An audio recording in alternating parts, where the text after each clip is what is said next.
Alright guys, balik lagi sama Ketua Sekte. Gimana kabar teman-teman semuanya? Baik-baik aja ya kan?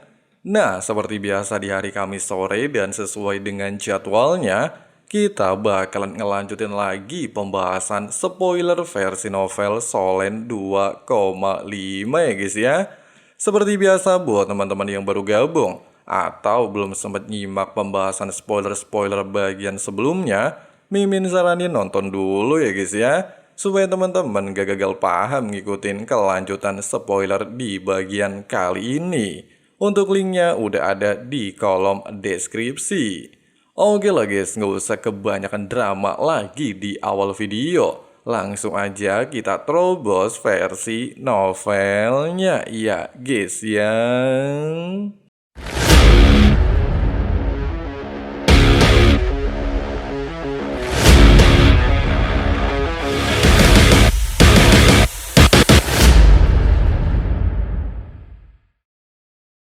Di saat Dewi Kehidupan baru saja tiba di lokasi Dewa Penghancur dan memberikan dukungan energi kehidupan kepada suaminya, serta Tangsan menghela nafas lega, konflik antar dewa berhasil diselesaikan.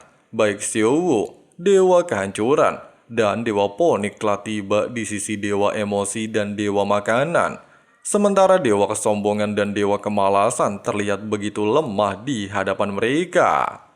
Singkatnya, setelah pertempuran besar berakhir, Dewa Makanan Oscar segera pergi menjemput Dewi Sembilan Warna yang telah berubah ke bentuk manusianya. Kondisinya terlihat sangat lemah, wajahnya pucat, tubuhnya gemetar, dan bahkan harus bersandar pada Dewa Makanan agar tidak jatuh. Kelelahan seperti itu sudah menunjukkan betapa besar kekuatan yang telah dia keluarkan untuk membantu Dewa Tangsan. Pada dasarnya, jika kekuatan utama yang mengalahkan musuh berasal dari pedang Ashura milik Tangsan, maka kunci sebenarnya dari kemenangan adalah Dewi Sembilan Warna, di mana Ningrongrong telah menggunakan seluruh kekuatan ilahinya untuk membantu Tangsan menghadapi kemampuan penghancur milik Dewa Penghancur. Tanpa bantuan tersebut, Tangsan tidak mungkin mampu menahan kekuatan yang hampir menghancurkan alam dewa. Selain itu juga, dalam pertempuran sebelumnya, Dewi Sembilan Warna menggunakan kemampuan terkuat dari Pagoda Sembilan Harta Karun, disebut sebagai pelindung cahaya ilahi Sembilan Harta Karun. Meskipun kemampuan itu bisa melindungi seorang dewa dari satu serangan mematikan, namun harga yang harus dibayar sangat besar. Pasalnya ketika menggunakannya, Ningrongrong harus menghabiskan 1/10 dari kekuatan ilahinya. Bahkan kekuatan ilahinya juga tidak bisa dipulihkan dalam waktu singkat, melainkan kurang lebih membutuhkan waktu 1 bulan kultivasi. Tidak sampai di sini, ketika Tangsan melawan Dewa Penghancur, Ningrongrong telah berulang kali menggunakan kemampuan pelindung cahaya 9 harta karun untuk melindungi Tangsan. Dengan adanya pengorbanan tersebut, Tangsan akhirnya memiliki kesempatan untuk memanfaatkan sosis yang diberikan oleh Dewa Makanan untuk memulihkan kekuatan. Setelah itu, Tangsan barulah mampu melancarkan serangan terakhir menggunakan pedang darah Ashura untuk memenangkan pertempuran. Dengan adanya pengorbanan luar biasa tersebut, Dewi Sembilan Warna Ningrongrong diperkirakan membutuhkan waktu 10 tahun untuk memulihkan kekuatan ilahinya. Meskipun pengorbanan tersebut sangat merugikan bagi seorang dewa, tapi bisa dianggap sepadan. Pasalnya berkat pengorbanannya, pihak Tangsan akhirnya meraih kemenangan dalam perang para dewa. Di kejauhan, para dewa yang menyaksikan pertempuran masih terkejut. Mereka hampir tidak percaya dengan apa yang baru saja terjadi.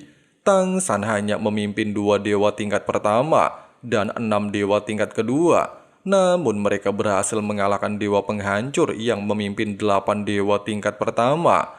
Hasil seperti itu benar-benar sulit dibayangkan oleh dewa manapun. Mau bagaimanapun dari awal pertempuran, kemenangan pihak Tangsan sebenarnya juga bergantung dari banyak faktor penting. Selain berkat bantuan Dewa Makanan dan Dewi Sembilan Warna, Kekuatan fusi roh harimau putih neraka dan dewa emosi juga memainkan peran besar. Bahkan dalam situasi paling penting, dewa penghancur juga melakukan kesalahan. Jika salah satu faktor tersebut berubah, kemungkinan hasil pertempuran akan berbeda. Hanya saja dengan hasil seperti ini, maka sudah membuktikan Tang San telah memperhitungkan semua kemungkinan dengan sangat baik. Pasalnya meski dewa penghancur memiliki keunggulan sangat besar, namun dia tetap saja berhasil dikalahkan oleh Tang San. Bahkan ketika menyadari kekalahannya akan segera tiba, kesombongan dewa penghancur membuatnya sulit menerima kenyataan, serta sempat berniat menyalakan api ilahinya. Tapi untungnya saja, dewa emosi De Yu Hao berhasil mencegahnya, sehingga membuatnya berakhir dengan kekalahan sangat memalukan. Singkatnya, setelah semuanya berakhir, para sekutu Tang San segera berkumpul di sekelilingnya. Di saat Xiao Wu menggenggam tangannya, cahaya merah di tubuh Tang San perlahan memudar dan digantikan oleh cahaya biru dari tubuh Xiao Wu, membuat Tang San kehilangan penampilan dewa Asura dan kembali menjadi dewa laut. Meskipun semua orang tersenyum puas atas kemenangan yang baru saja mereka raih, namun mereka juga menyadari satu hal, tanpa hubungan baik dan persahabatan, mengalahkan kekuatan musuh yang jauh lebih kuat sangatlah mustahil dilakukan, sehingga membuktikan bahwa sebuah ikatan batin merupakan harga yang tidak bisa dibayangkan. Tidak berselang lama, Tang San menoleh dan memandang dewa emosi dengan senyum di wajahnya. Selain merasa puas dengan kontribusi mantunya, Tang San juga merasa bangga kepada dewa emosi telah menjadi jauh lebih kuat dan dewasa. Di mana sebelum adanya konflik dan dewa emosi menjadi suami Tang Wutong, Tang San diketahui telah melatihnya dengan sangat keras, bahkan seperti sebuah siksaan. Namun dalam pertempuran antara para dewa, latihan yang diberikan Tang San terbukti sangat efisien. Dewa emosi sendiri langsung memandang Tang San dengan sikap rendah hati. Dia juga menjelaskan, semua yang dia lakukan hanyalah sebagai tanggung jawab, serta beranggapan semua latihan yang diberikan ayah mertuanya sangat berarti baginya. Tanpa latihan tersebut, tidak mungkin dia memiliki kekuatan seperti ini saat ini. Di sisi lain, Dewi Kehidupan terlihat sedang menopang Dewa Penghancur yang baru saja dikalahkan. Sementara Dewa Penghancur sendiri terdiam cukup lama. Dia masih berusaha menerima kenyataan pahit atas kekalahannya. Pada saat yang sama, sebuah pisau biru yang tertancap di dahinya secara perlahan terlepas. Kemudian pisau itu berubah menjadi cahaya biru dan kembali ke tangan Dewa Emosi. Tepat ketika Dewa Emosi baru saja menyimpan kembali pisaunya, Rong Nianbing tiba-tiba saja memukulnya dari belakang. Selain menunjukkan ekspresi marah, Rong Nianbing juga menegaskan kepada Yu Hao, di mana pisau ukiran hantu yang dia berikan bukanlah senjata yang bisa dilempar seperti sebuah mainan ke jidat Dewa Penghancur seperti sebelumnya. Dewa Emosi hanya tersenyum canggung dan meminta maaf. Dia juga menjelaskan situasi saat pertempuran sangat mendesak, sehingga dia terpaksa menggunakan senjata tersebut dengan cara paling efektif. Penjelasan barusan langsung membuat Rong Nianbing ngedumel gak karuan. Pasalnya bukan pertama kalinya dia melihat muridnya menggunakan senjata itu sebagai pisau lempar. Mau bagaimanapun, pisau ukiran hantu merupakan artefak ilahi yang sangat berharga. Di masa lalu, Rong Nianbing bukan hanya seorang penyihir kuat, tetapi juga koki legendaris yang dikenal sebagai koki sihir es dan api. Meskipun pisau ukiran hantu awalnya hanya untuk mengukir bahan makanan, namun setelah dipelihara selama bertahun-tahun, pisau tersebut berubah menjadi senjata ilahi, bahkan dikatakan sejajar dengan Trisula Dewa Laut milik Tang San. Sebelum warisan para dewa terjadi, Rong Nianbing mewariskan pisau ukiran hantu kepada Dewa Emosi. Setelah menguasainya, Dewa Emosi justru menjadikannya senjata lempar yang sangat mematikan. Meskipun caranya aneh, namun terbukti benar-benar efektif. Bahkan dewa sekuat dewa penghancur juga menjadi target serangannya. Yang lebih menakutkannya lagi, dewa emosi saat ini dikenal sebagai dewa terkuat di bawah Raja Dewa. Singkatnya, setelah menegur Dai Yuhao, Rong Nianbing lantas menoleh kepada Tang San dan mengatakan, dengan membantu pertempuran, semua hutangnya kepada Tang San bisa dianggap lunas, serta menganggap Tang San sangat licik dalam merencanakan setiap hal.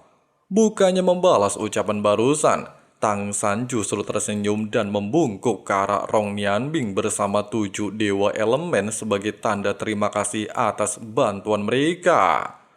Di saat Rong Nianbing hanya berdiam berdiri, para dewa elemen segera membalas hormat tersebut dengan rasa tersanjung, di mana sebagai penguasa alam dewa, sikap hormat Tang San membuat mereka merasa sangat dihargai.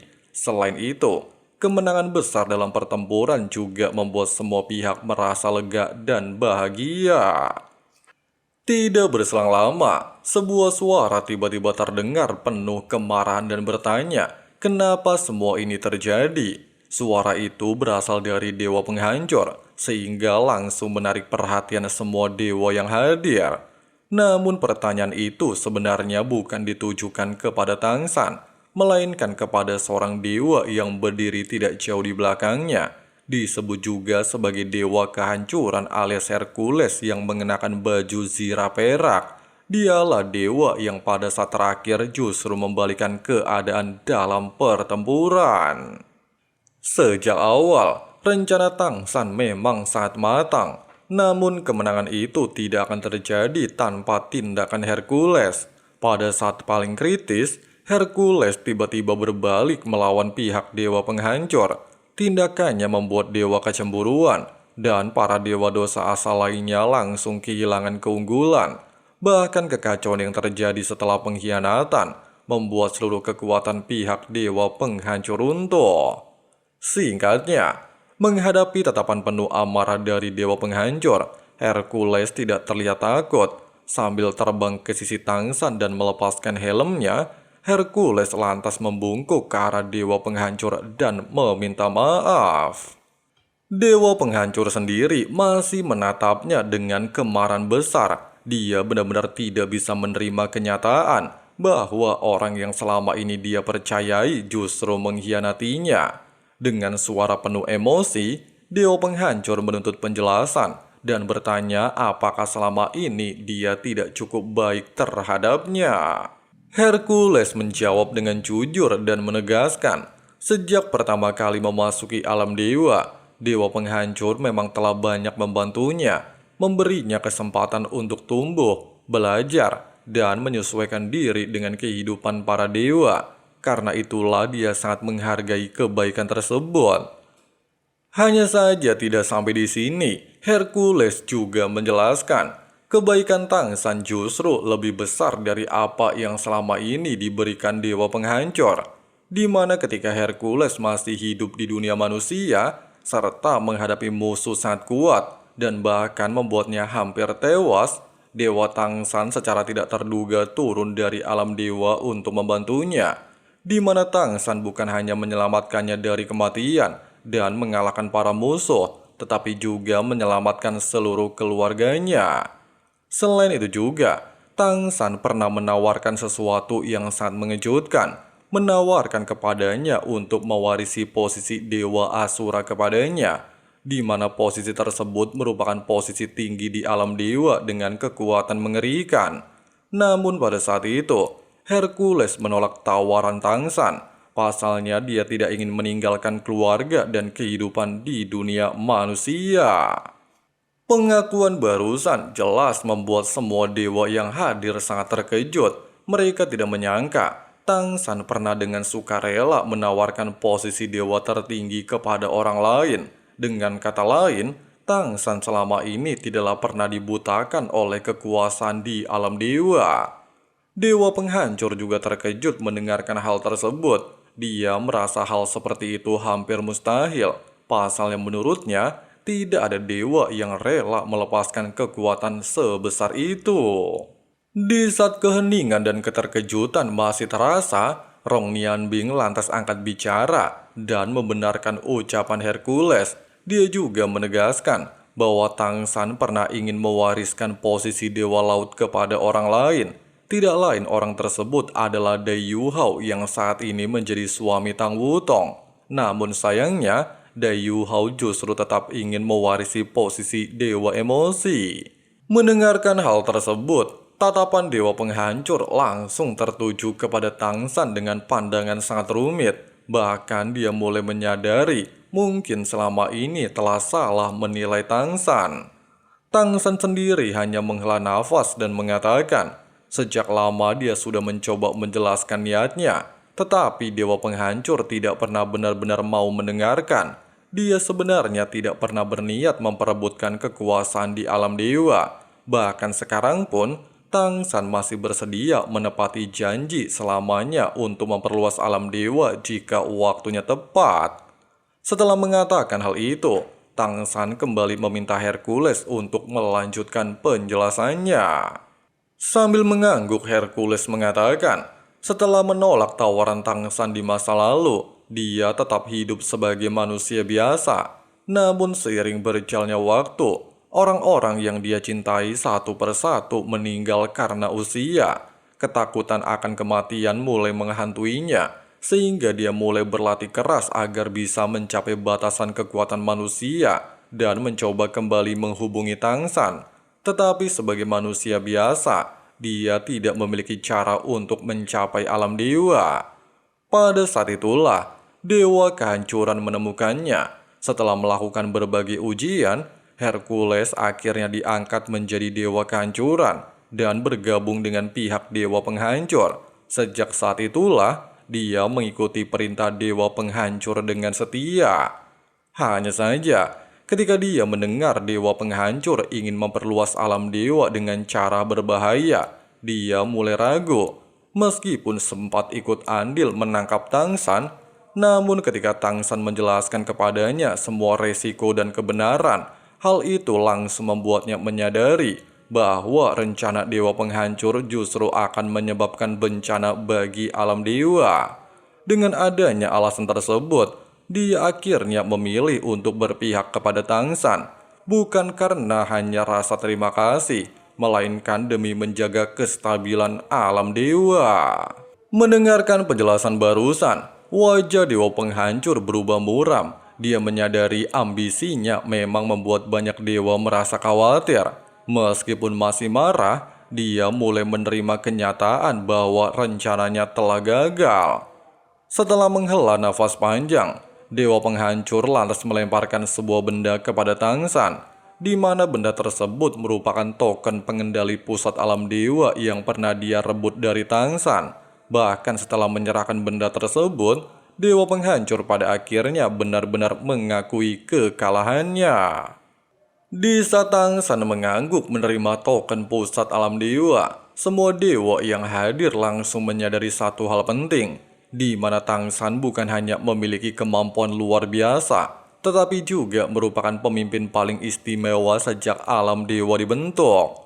Mengesampingkan pemikiran para dewa, Tang San lantas memerintahkan pihaknya untuk melepaskan para dewa yang sebelumnya ditahan. Tidak sampai di sini, Tang San juga menganggap konflik kali ini hanyalah masalah pribadi antara dirinya dan Dewa Penghancur, sehingga para dewa yang terlibat tidak akan mendapatkan hukuman apapun. Namun Tang San juga memutuskan bahwa rencana memperluas alam dewa harus dihentikan untuk sementara, serta meminta Dewa Penghancur dan Dewi Kehidupan membantunya mengembalikan alam dewa ke ukuran semula demi mencegah resiko yang lebih besar. Keputusan Tang San barusan langsung membuat para dewa yang sebelumnya mendukung Dewa Penghancur merasa campur aduk. Mereka lega karena tidak dihukum, tetapi juga kecewa karena perluasan alam dewa yang hampir selesai justru dihentikan. Bagi banyak dari mereka, perluasan adalah kesempatan untuk meningkatkan kekuatan dan status mereka. Meskipun demikian, keputusan Tang San tetap menjadi keputusan akhir. Dengan kebijaksanaan dan kekuatannya, Tang San juga kembali menegaskan posisinya sebagai penguasa sejati alam dewa. Nah guys, sebetulnya pembahasan spoiler versi novel Solen 2,5 ya guys ya, dimana perang antara dewa di alam dewa akhirnya benar-benar berakhir ya guys ya. Dan kita udah nyampe spoiler di chapter 93. Kemungkinan masih ada 2 bagian lagi sebelum Solen season 2-nya tamat ya guys ya. Dimana di bagian 2 terakhir nantinya bakalan banyak kejutan. Jadi jangan sampai ketinggalan ya guys ya. Oke lah guys, makasih banyak buat teman-teman yang udah nonton videonya sampai habis. Di sini Abang Frengsi Ketua Sekte pamit undur diri dulu. See you and bye. Bye. Some days I can war more worthless. Baby, you make me feel nervous. If I still have you, I have purpose. It's all worth it. I know you told your friend you're not okay. And tell me what's wrong and why you never said you felt that way. I guess you're trying to stay strong and fake a smile until I look away. But I've known you too long, it hurts to